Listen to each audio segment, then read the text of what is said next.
এবারে জেডিএসআরএম নির্বাচনের পথে।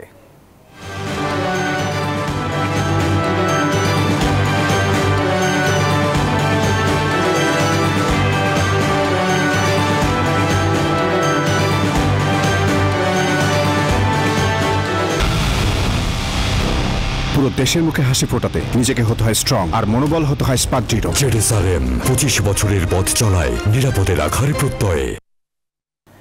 ত্রয়োদশ সংসদ নির্বাচনকে সামনে রেখে যশোরের সবকটি আসনে একক প্রার্থী চূড়ান্ত করেছে জামায়াতে ইসলামী। তবে এসব আসনে বিএনপির সম্ভাব্য প্রার্থী কারা হতে পারেন তা নিয়ে চলছে জোর আলোচনা। তারপরও নির্বাচনী এলাকায় নিজ নিজ বলয় তৈরি করে গণসংযোগ চালাচ্ছেন বিএনপির মনোনয়ন প্রত্যাশীরা।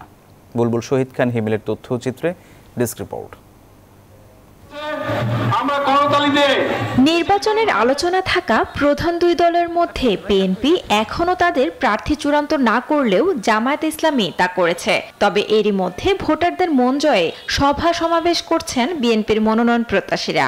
যশোরের 6টি আসনের মধ্যে 5টিতে বিএনপির একাধিক মনোনয়ন প্রত্যাশী রয়েছে। প্রতিদিন প্রতি মুহূর্তে জনগণের জন্য কাজ করবার চেষ্টা করেছি বাংলাদেশ জাতীয়তাবাদী দলের পক্ষ থেকে, এবং এটি হচ্ছে বিএনপির দর্শন শহীদ রাষ্ট্রপতি জিয়া রহমানের রাজনীতি। এবং সেই জায়গা থেকে আমরা মনে করি যে নির্বাচন যখনই হোক না কেন তার জন্য পূর্ণ প্রস্তুতি বাংলাদেশ জাতীয়তাবাদী দলের রয়েছে। ঝিকরগাছা ও চৌগাছা নিয়ে গঠিত যশোর 2 আসনে গণসংযোগে ব্যস্ত জামায়াত ইসলামী ও বিএনপির মনোনয়ন প্রত্যাশীরা। গণসংযোগ করি, সেখানেই আসলে আপনার প্রশ্ন উত্তর দেওয়ার সুযোগ বেশি, কারণ আমাদের কর্মীরা যারা আসছে প্রতিটা প্রোগ্রামে এখানে পুরুষ এবং মহিলা, এখানে মহিলা বেশি দেখি। দল যে সব ক্যাটাগরি চেয়েছেন আমি মনে করি প্রত্যেকটা ক্যাটাগরিতে আমি থাকবো ইনশাল্লাহ। একটা আসনে একাধিক প্রার্থী থাকবে এটা স্বাভাবিক, একটা বড় দলে এটা বাস্তবতা, কিন্তু আমার বিশ্বাস যে দল আমাকে মূল্যায়ন করবে। একই অবস্থা যশোর 4 আসনে।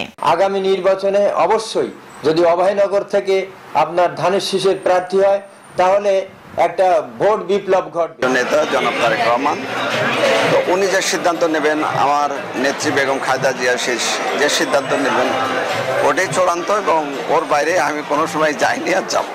আমরা সেই দুর্নীতিমুক্ত বাংলাদেশ, একটি মানবিক বাংলাদেশ, বৈষম্যহীন বাংলাদেশ তৈরি করবার জন্য জামায়াত ইসলামী মাঠে ময়দানে কাজ করছে। তবে সৎ ও যোগ্য প্রার্থীকেই জনপ্রতিনিধি হিসেবে নির্বাচিত করতে চান ভোটাররা। আশা করি সামনে নতুন ভোটার বা প্রাক্তন যারা ভোটার আছে তারা ভালো ভোট দিবে। আমার ইচ্ছা আছে আমি এবার অন্যভাবে যদি নির্বাচন হয় তাহলে আমি ভোটটা দিব।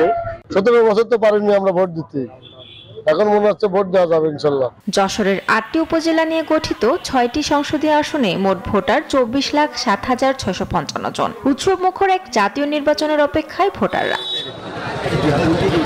Desk report, news 24।